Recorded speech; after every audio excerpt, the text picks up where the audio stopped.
Hello, everyone, and welcome back to our weekly Sunday school lesson. I am Elder Latanya Milliken of the All Nations Church in Oakland, California, and my pastor is Bishop Terrence L. Milliken. His wife is Lady Regina Blake Milliken, and this is our weekly Sunday school lesson for our adult class. It's clean enough for children as well, and lesson 8.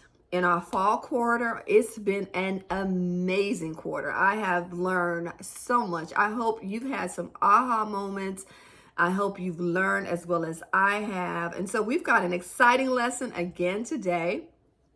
Let me give you the title and where we're coming from. Do my little housekeeping, get that out of the way. So this is lesson 8. Of our fall quarter. The date of this lesson is October the 24th, 2021. Oh my God, you guys, one more week and we will be in November. My birthday month. Anyway, and we are highlighting the book of Numbers. We talked about the 12th chapter last week. We're picking up right at 13:1. The whole entire chapter we will be covering, and bits and pieces are highlighted in our lesson today. The subject, the mission of the 12 spies. And if you've attended Sunday school anytime in your life for a significant amount of time, you might have had this story or you've heard this story. The 12 spies is one of those key stories in the Sunday school curriculum. And so let's get started, and I'll connect the dots for you along the way as we go through this lesson. So where are we? We are getting ready in our lesson to enter the promised land. But for those of you who haven't been on this journey, let me just give you a fast forward glimpse of what's going on here. So we see the children of Israel. Now, the children of Israel began with Abraham. He was the father of the nation. And when he was 75, the Lord, he hadn't had his, the baby of promise, if you will. And he waited. God promised him, you're going to have a son. And your descendants is going to be like the stars of the sky, the sands of the sea, kings and queens will come out of them. I'm going to make a great nation out of them. And I'm going to give them a promised land that I'm going to show you. And Abraham waited 25 years for that promise. 25 years. Now think about that. Some of us can wait 25 minutes, let alone 25 hours or 25 days or 25 weeks. He waited 25 years for the baby to come. He had one son of promise. His son had twins. And then one of the twins had 12 sons. Those 12 sons migrated to Egypt, a little town outside of Egypt, Goshen. They grew and they multiplied. When they went in, it was 70. When they came out, it was close to 2 million. The Lord allowed them to grow as a nation as he had promised. And then when it was time, at the set time, he introduced himself. He designated a leader, Moses, to be the deliverer, to be the mediator between him and negotiating and getting them out. And God showed, oh my God, his power, who he was through the 10 plagues. After the 10th plague, the Lord said, take them, go. And so they began their journey as a young nation, and they traveled, and God provided for them, took care of them, fought for them. And so they were on this journey, and they're now at the promised land, because in order for there to be a nation, there must be a people, a land, a language, and a government. And so they had gotten their instructions, their laws, and they were a big nation. Of course, they had their own language, and now all they needed now was their land. And God had promised them. He promised them a land flowing with milk and honey. Okay, so what does that mean? A land flowing with milk and honey. So it's a metaphor.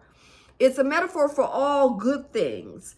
So when you think about milk, milk points to an abundance of land, flowing with milk, abundance of land. And honey represents delight, joy, sweetness, pleasure. So there was going to be a good land, spacious, where they can grow, where they can thrive.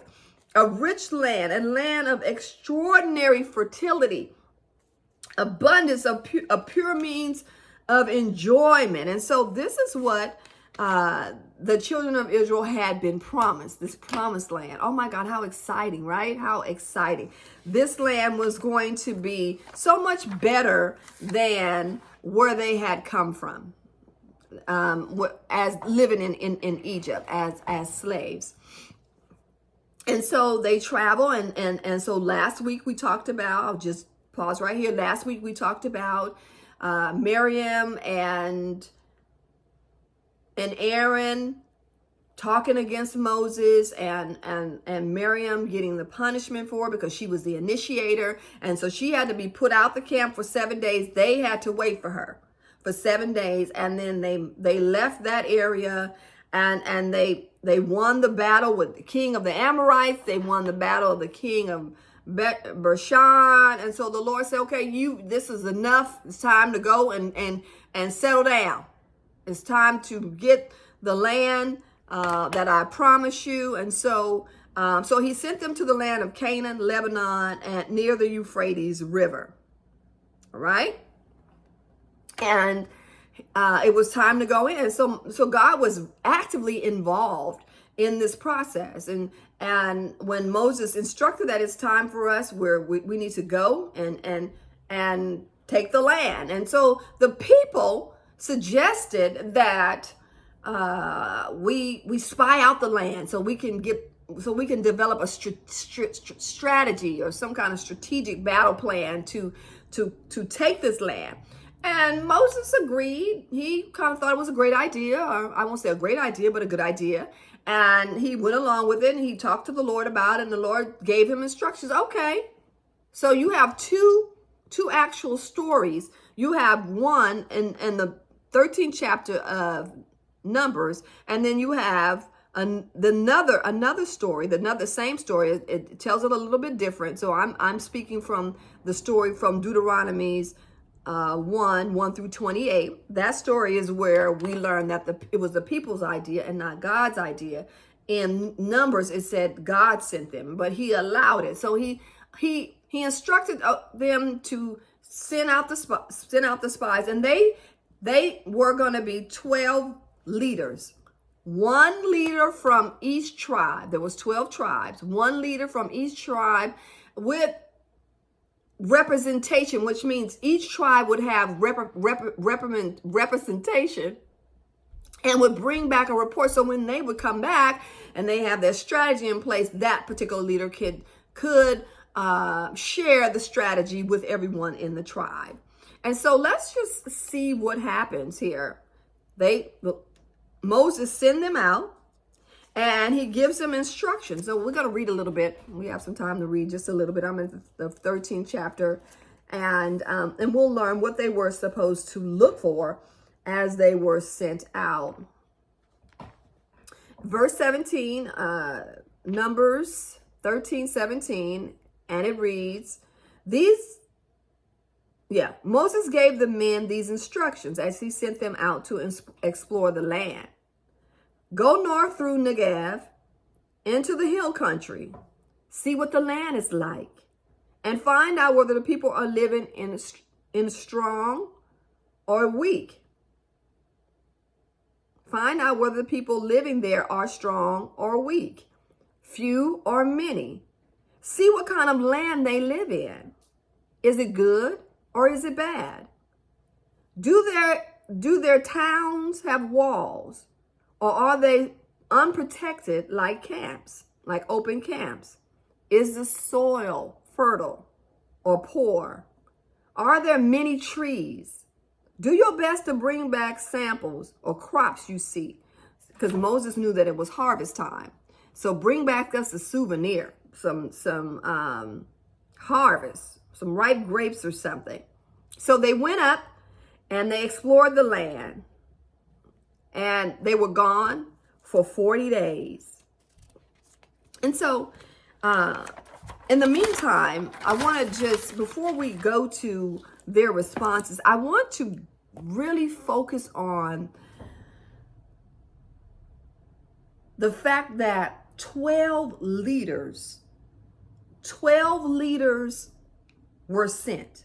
12 leaders that had witnessed the 10 plagues. They had witnessed God give them favor with the Egyptians. They had witnessed the Red Sea opening up and everyone walking on dry land. They witnessed the Egyptians waking up out of their stupor because the 10 plagues wiped out their economy.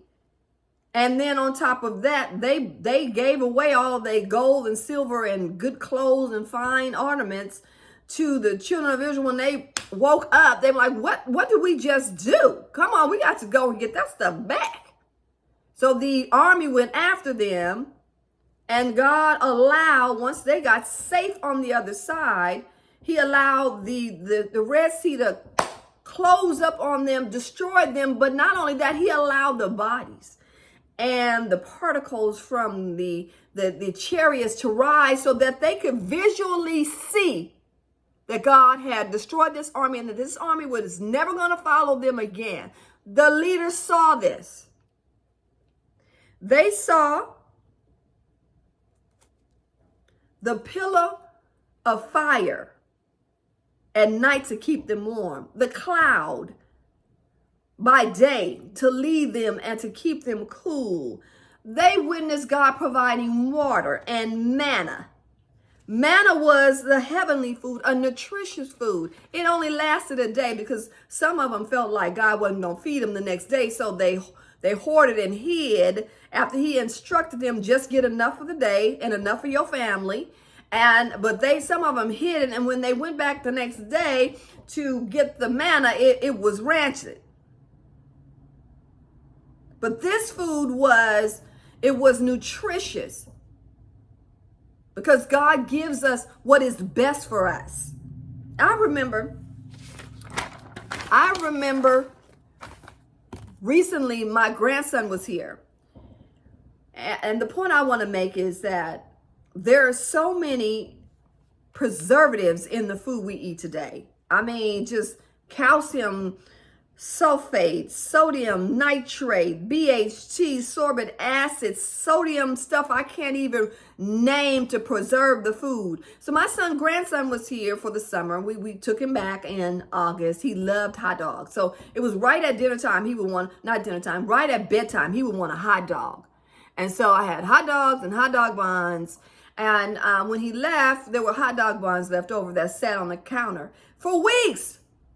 And when I realized I hadn't thrown these hot dog buns away, and it had been weeks that Zaire had left, that bread had not molded. I'm like, what is in this bread? That is not molding. Oh my God, this is crazy. What are we eating these days?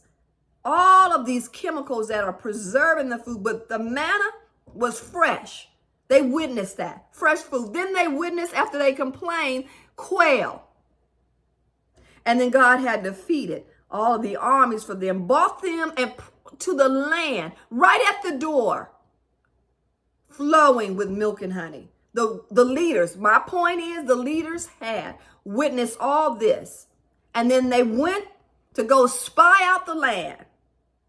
And let's see what they say. They were gone for 40 days. They covered about 220 miles because they went to Jordan, Samaria, Galilee, these towns that we talk about in the New Testament. Oh my God. So let's just see real quick. Let's see what happened. So they went out, they came back, and we're going to pick up at the 25th verse. 13:25. After exploring the land for 40 days, the men returned to Moses and Aaron and the whole community as of Israel in Kadesh in the wilderness of Paran. They reported to the whole community what they had seen and showed them the fruit they had taken from the land. And the grapes were so big, they had to put them over a stick and carry them, one man on the shoulder and the other man on the other shoulder, to prove that it was a fertile land.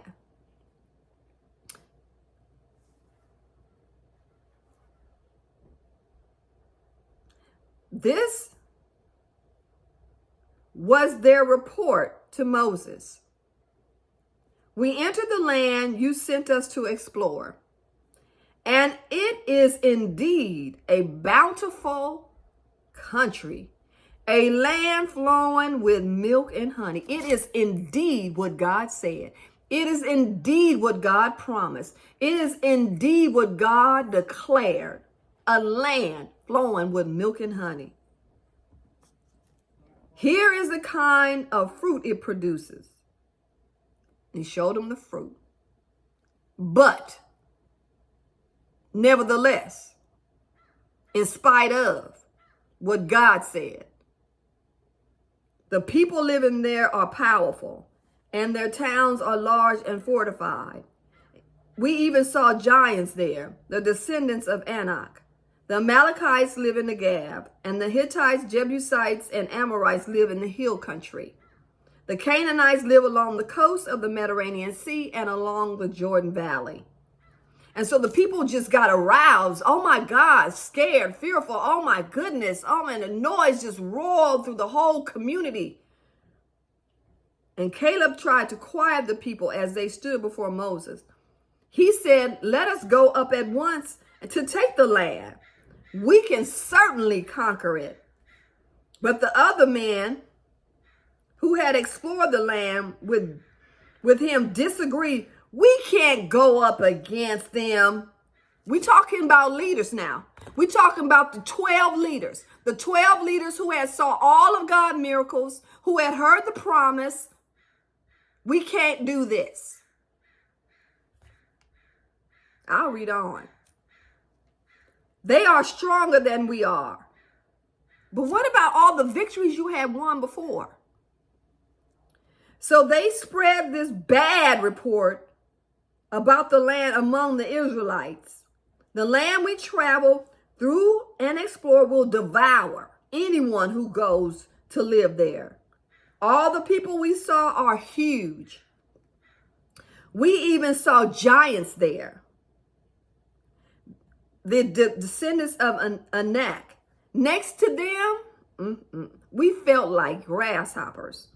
And that's what they thought of us too. Can anybody tell me what in the but, nevertheless, despite of is going on? So, despite God's promise, the people are strong. Despite what God says, the cities are fortified and large. Despite what God promised, we saw giants. Despite what God said, and despite the fact that God fought for us, despite the fact that God provided for us, the Ammonites, the Amalekites live here, the Amorites live here, and the Canaanites live here. Despite what God can do, God plus us equal victory, we can't do it. Now, these are the leaders. And this week when I studied this lesson, it clicked. If the leaders don't believe God, if the leaders don't have faith, the people are doomed. We're talking about leaders who saw it all. Leaders, the leaders. Supposed to bring a good report. But what did they see? They saw what God promised. And despite what God said, despite what God had done, despite what God had showed them, they came back to their limited thinking, their own ability. God plus you is victory. God plus me is victory. God plus us is victory. Oh my God. We must have faith in what God says. We must trust what he say. We must obey what he said. This lesson got me heated. It got me stirred up. I can definitely see, as leaders, we must be careful. We must trust what God says. Stand on his promises. He had already told them, I've got this land for you. I've already proven who I am. I proved that I'm faithful and you can trust me. I've even given you previous victories. I'm asking you today, think back of the God moments that you've had. My sisters and I, when we talk and something happens and we know it's outside of our influence, outside of our pocketbook, outside of our knowledge and understanding, and it happens for us, we know that it's a God thing. And we say that's a God thing. Think back of the God things that happen in your life, so that when you are faced with this new challenge, you can reflect on the God thing. You can reflect and know that God is going to be faithful to you. If he's given you a promise, he's going to stand on that promise and be with you. God plus you equal victory. So the 10 leaders bought an evil report and called themselves grasshoppers. Oh my God. Do you think of yourself as a grasshopper today? What are your thoughts? What do you think Moses thought? What do you think God thought about this evil report? This is a great lesson. It stirred me up. I know I'm about 2 or 3 minutes over my time frame that I normally do.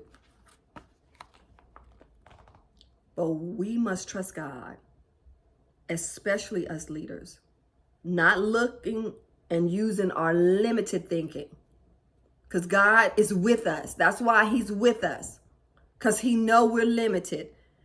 But with him, we are unlimited. We can do all things with him on our side. And if he's giving you a promise, stand on it.